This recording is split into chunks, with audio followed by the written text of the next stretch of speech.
पढ़ेंगे इंस्पेक्टर मातादीन चांद पर। तो इंस्पेक्टर मातादीन चांद पर हरिशंकर परसाई की कहानी है ये। इंस्पेक्टर मातादीन चांद पर हरिशंकर परसाई की महत्वपूर्ण व्यंग प्रधान कहानी है। ये कहानी पारसी की कहानी संग्रह ठिठुरता हुआ गणतंत्र में शामिल है। इस कहानी में परसाई जी भारतीय पुलिस व्यवस्था तथा उसमें व्याप्त भ्रष्टाचार पर व्यंग करते हैं।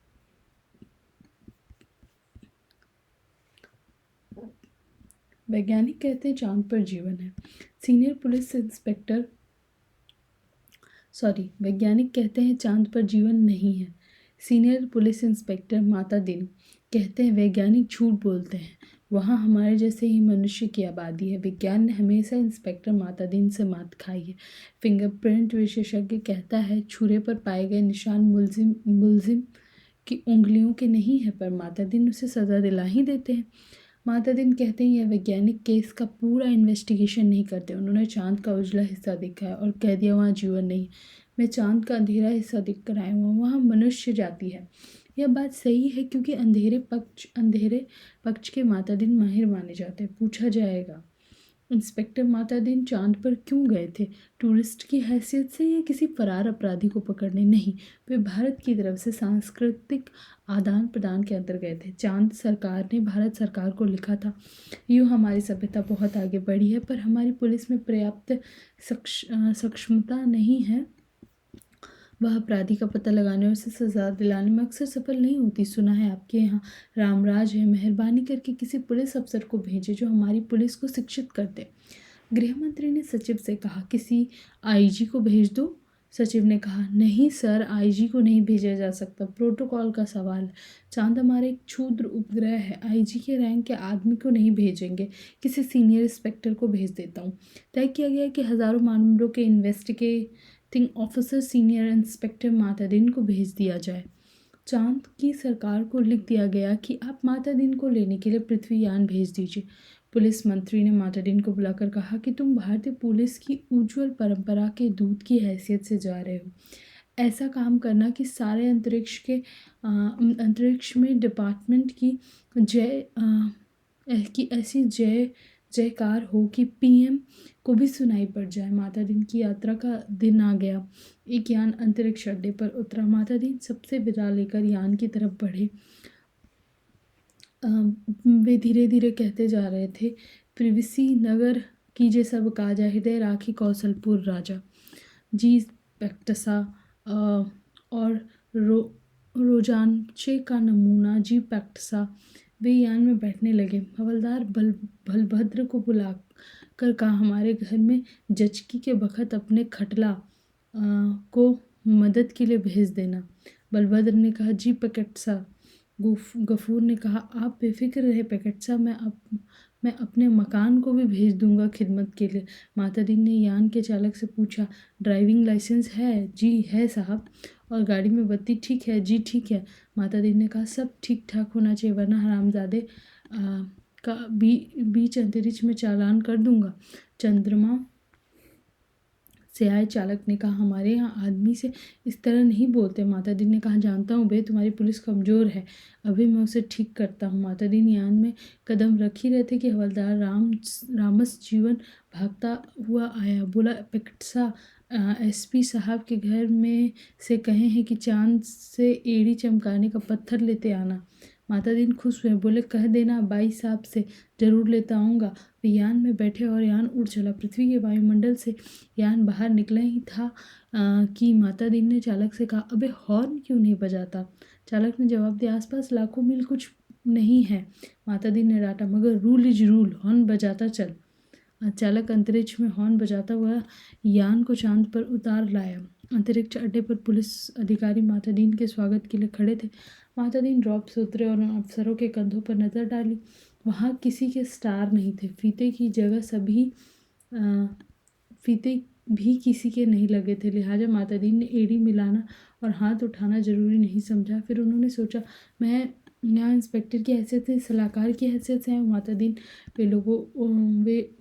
को वे लोग लाइन में ले गए और अच्छे बंगले में उन्हें टिका दिया। एक दिन आराम करने के बाद मातादीन ने काम शुरू किया। पहले उन्होंने पुलिस लाइन का मुलाहजा किया, शाम को उन्होंने आईजी से कहा कि आपकी पुलिस लाइन में हनुमान जी का मंदिर नहीं है, हमारे रामराज में पुलिस में हनुमान जी हैं। आईजी ने कहा, हनुमान कौन थे, हम नहीं जानते। माता दी ने, हनुमान का दर्शन हर कर्तव्य परायण पुलिस वाले के लिए ज़रूरी है। हनुमान सुग्रीव के यहाँ स्पेशल ब्रांच में थे, उन्होंने सीता माता का पता लगाया था। एबडक्शन का मामला था, दफ़ा 362। हनुमान जी ने रावण को सज़ा वहीं दे दी, उनकी प्रॉपर्टी में आग लगा दी। पुलिस को यह अधिकार होना चाहिए कि अपराधी को पकड़ो और वहीं सज़ा दे दे, अदालत में जाने का झंझट नहीं। मगर यह सिस्टम अभी हमारे रामराज में चालू नहीं हुआ है। हम हनुमान जी के काम से भगवान राम बहुत खुश हुए और वे उन्हें अयोध्या ले आए और टॉन ड्यूटी में तैनात कर दिया। वहीं हनुमान हमारे आराध्य देव हैं, मैं उनकी फ़ोटो लेते आया हूँ। उस पर से मूर्तियाँ बनवाइए और हर पुलिस लाइन में स्थापित करवाई। थोड़े ही दिनों में चांद की हर पुलिस लाइन में हनुमान जी स्थापित हो गए। माता दी ने उन कारणों का अध्ययन करे थे जिनसे पुलिस लापरवाह और अलाल हो गई है। वह अपराधों पर ध्यान नहीं देती, कोई कारण नहीं मिल रहा था। एकाएक उनकी बुद्धि में एक चमक आई। उन्होंने मुंशी से कहा, जरा तनख्वाह का रजिस्टर बताओ। तनख्वाह का रजिस्टर देखा तो सब समझ आ गया, कारण पकड़ में आ गया। शाम को उन्होंने पुलिस मंत्री से कहा, मैं समझ गया कि आपकी पुलिस मुस्तैद क्यों नहीं है। आप इतनी बड़ी तनख्वाह देते हैं इसीलिए। सिपाही को 500, थानेदार को 1000, ये क्या मजाक है। आखिर पुलिस अपराधी को क्यों पकड़े। हमारे यहाँ सिपाही को 100 और इंस्पेक्टर को 200 देते हैं, तो वे 2400 घंटे जुर्म की। पुलिस मंत्री ने तनख्वाह घटा दी और 2-3 महीनों में सचमुच बहुत फर्क आया। पुलिस एकदम मुस्तैद हो गई, सोते से एकदम जाग गई, चारों तरफ नज़र रखने लगी। अपराधियों की दुनिया में घबराहट छा गई। पुलिस मंत्री ने तमाम थानों के रिकॉर्ड बुला कर देखे, पहले से कई गुना अधिक केस रजिस्टर हुए थे। उन्होंने माता दी से कहा, मैं आपकी सूझ की तारीफ़ करता हूँ, आपने क्रांति कर दी, पर यह हुआ किस तरह। माता दी ने समझा, बात बहुत मामूली है। कम तनख्वाह दोगे तो मुलाजिम की गुजर नहीं होगी। 100 रुपये में सिपाही बच्चों को नहीं पाल सकता, 200 में इंस्पेक्टर ठाट बाट नहीं मेंटेन कर सकता, उसे ऊपरी आमदनी करनी ही पड़ेगी। और ऊपरी आमदनी तभी होगी जब वह अपराधी को पकड़ेगा, गरज की वह अपराधों पर नज़र रखेगा, सचेत कर्तव्य परायण और मुस्तैद हो जाएगा। हमारे रामराज के स्वच्छ और सक्षम प्रशासन का यही रहस्य है। चंद्रलोक के में चमत्कार की खबर फैल गई। लोग माता दी को देखने आने लगे कि वह आदमी कैसा है जो तनख्वाह कम करके सक्षमता ला देता है। पुलिस के लोग भी खुश थे। वे कहते, गुरु आप इधर न पधारते तो हम कभी कोरी तनख्वाह से ही गुजर करते रहते। सरकार भी खुश थी कि मुनाफे का बजट बनने वाला था। आधी समस्या हल हो गई, पुलिस अपराधी पकड़ने लगी थी। अब मामले की जांच विधि में सुधार करना रह गया था। अपराधी को पकड़ने के बाद उसे सज़ा दिलाना। माता दी इंतज़ार कर रहे थे कि कोई बड़ा केस हो जाए तो नमूने के तौर पर इसका इन्वेस्टिगेशन कर बताए। एक दिन आपसी मारपीट में एक आदमी मारा गया। माता दी कोतवाली में आकर बैठ गए, बोले, नमूने के लिए इस केस का इन्वेस्टिगेशन मैं करता हूँ, आप लोग सीखिए। यह कत्ल का केस है, कत्ल के केस में एविडेंस बहुत पक्का होना चाहिए। कोतवाल ने कहा, पहले कातिल का पता लगाया जाएगा तभी तो एविडेंस इकट्ठा किया जाएगा। माता दी ने कहा, नहीं, उल्टे मत सोचो, पहले एविडेंस देखो, क्या कहीं खून मिला किसी के कपड़ों पर या कहीं। एक इंस्पेक्टर ने कहा, हाँ, मारने वाले तो भाग गए थे, मृतक सड़क पर बेहोश पड़ा था, एक भला आदमी वहाँ रहता है, उसे उठाकर अस्पताल भेजा, उस भले आदमी के कपड़ों पर खून के दाग लग गए हैं। माता दी ने कहा, उसे फ़ौरन गिरफ्तार करो। कोतवाल ने कहा, मगर उसने तो मरते हुए आदमी की मदद की थी। माता दी ने कहा, वह सब ठीक है, पर तुम खून के दाग ढूंढने और कहाँ जाओगे। जो एविडेंस मिल रहा है उसे तो कब्जे में करो। वह भला आदमी पकड़कर बुलवा लिया गया। उसने कहा, मैंने तो मरते आदमी को अस्पताल भिजवाया था, मेरा क्या कसूर है। चांद की पुलिस उसकी एक बात से एकदम प्रभावित हुई। माता दी प्रभावित नहीं हुए। सारा पुलिस महकमा उत्सुक था कि अब माता दी क्या तर्क निकालते। माता दी ने उससे कहा, पर तुम झगड़े की जगह गए क्यों। उसने जवाब दिया, मैं झगड़े की जगह नहीं गया, मेरा वहाँ मकान है, झगड़ा मेरे मकान के सामने हुआ। अब फिर माता दी की प्रतिभा की परीक्षा थी। सारा महकमा उत्सुक देख रहा था। माता दी ने कहा, मकान तो ठीक है, पर मैं पूछता हूँ झगड़े की जगह जाना ही क्यों। इस तर्क का कोई जवाब नहीं था। वह बार बार कहता, मैं झगड़े की जगह नहीं गया, वह मेरा वहीं मकान है। माता दीन उससे जवाब देते, सो ठीक, पर झगड़े की जगह जाना ही क्यों? इस तर्क प्रणाली से पुलिस के लोग बहुत प्रभावित हुए। अब माता दीन जी ने इन्वेस्टिगेशन का सिद्धांत समझाया। देखो, आदमी मारा गया है तो यह पक्का है कि किसी ने उसे ज़रूर मारा। कोई कातिल है, किसी को सज़ा होनी है। सवाल है किसको सज़ा होनी है। पुलिस के लिए यह सवाल इतना महत्व नहीं रखता जितना यह सवाल कि जुर्म किस पर साबित हो सकता है या किस पर साबित होना चाहिए। कत्ल हुआ है तो किसी मनुष्य को सज़ा होगी ही, मारने वालों को होती है या बेकसूर को। यह अपने सोचने की बात नहीं। मनुष्य सब बराबर हैं, सब में उसी परमात्मा का अंश है। हम भेदभाव नहीं करते। यह पुलिस का मानवतावाद है। दूसरा सवाल है किस पर जुर्म साबित होना चाहिए। इसका निर्णय इन बातों से होगा कि क्या वह आदमी पुलिस के रास्ते में आता है, क्या उसे सज़ा दिलाने से ऊपर के लोग खुश होंगे। माता दीन को बताया गया कि वह आदमी भला है, पर पुलिस अन्याय करे तो विरोध करता है। जहाँ तक ऊपर के लोगों का सवाल है, वह वर्तमान सरकार की विरोधी राजनीति वाला है। माता दीन ने टेबल ठोक कर कहा, फर्स्ट क्लास केस, पक्का एविडेंस और ऊपर का सपोर्ट। एक इंस्पेक्टर ने कहा, पर हमारे गले ये बात नहीं उतरती कि एक निरपराध भले आदमी को सज़ा दिलाई जाए।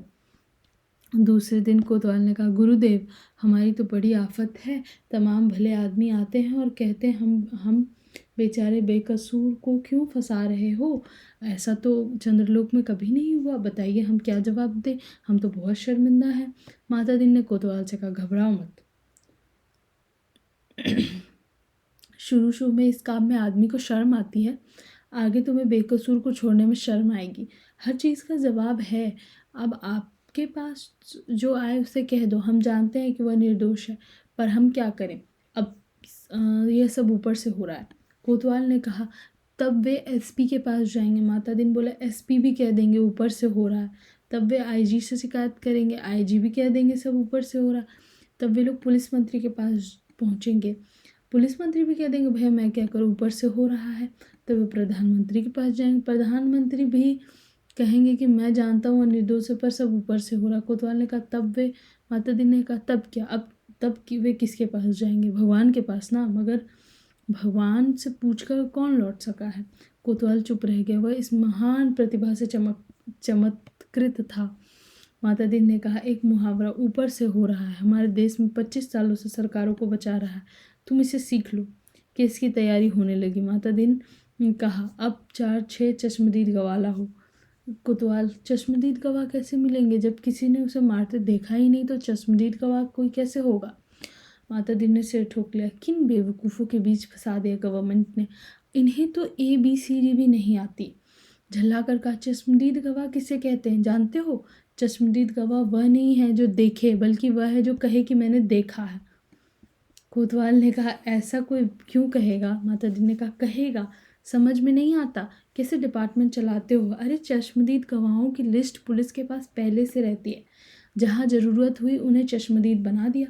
हमारे यहाँ ऐसे आदमी हैं जो साल में 300-400 वारदातों के चश्मदीद गवाह होते हैं। हमारी अदालतें भी मान लेती हैं कि इस आदमी में कोई दैवी शक्ति है, जिससे जान लेता है कि अमुक जगह वारदात होने वाली है और वहाँ पहले से पहुंच जाता है। मैं तुम्हें चश्मदीद गवाह बना कर देता हूँ। 8-10 उठाई गिरोह को बुलाओ जो चोरी, मारपीट, गुंडागर्दी करते हों, जुआ खिलाते हों और शराब उतारते हों। दूसरे दिन शहर के 8-10 नवरत्न कोतवाली में हाजिर थे। उन्हें देखकर माता दीन गदगद हो गए। बहुत दिन हो गए थे ऐसे लोगों को देखे, बड़ा सूना सूना लग रहा था। माता दीन का प्रेम उमड़ पड़ा। उन्होंने उनसे कहा, तुम लोगों ने उस आदमी को लाठी से मारते देखा था ना। वे बोले, नहीं देखा साहब, हम वहाँ थे ही नहीं। माता दीन जानते थे यह पहला मौका। फिर उन्होंने कहा, वह नहीं थे यह मैंने माना, पर लाठी मारते देखा तो था। उन लोगों को लगा कि यह पागल आदमी है, तभी ऐसे उटपटांग बातें कहता है। वे हंसने लगे। माता दी ने कहा, हंसो मत, जवाब दो। वे बोले, जब थे ही नहीं तो कैसे देखा। माता दी ने गुर्रा कर देखा। कहा, कैसे देखा सो बताता हूँ।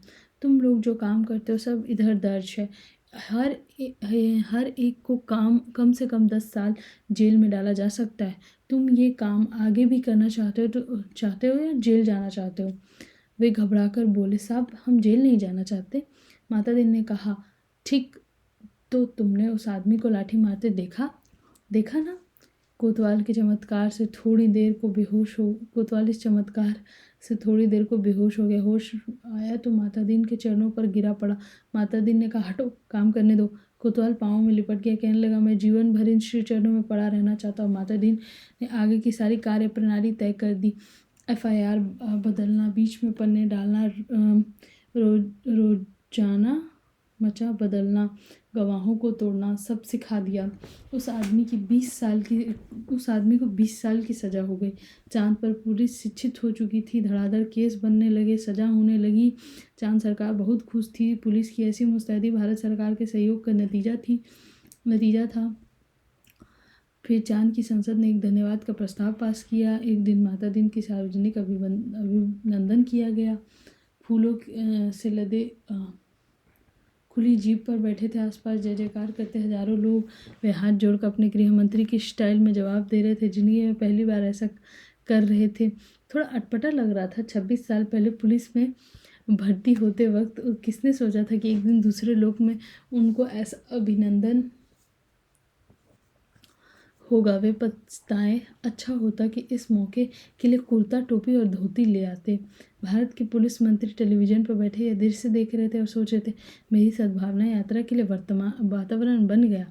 कुछ महीने निकल गए। एक दिन चांद की संसद का एक विदेश अधिवेशन बुलाया गया। बहुत तूफान खड़ा हुआ। गुप्त अधिवेशन था, इसलिए रिपोर्ट प्रकाशित नहीं, पर संसद की दीवारों से टकराकर कुछ शब्द बाहर आए। सदस्य गुस्से से चिल्ला रहे थे। कोई बीमार बाप का इलाज नहीं कराता, डूबते बच्चों को कोई नहीं बचाता, जलते मकान की आग कोई नहीं बुझाता, आदमी जानवर से बदतर हो गया, सरकार फौरन इस्तीफा दे।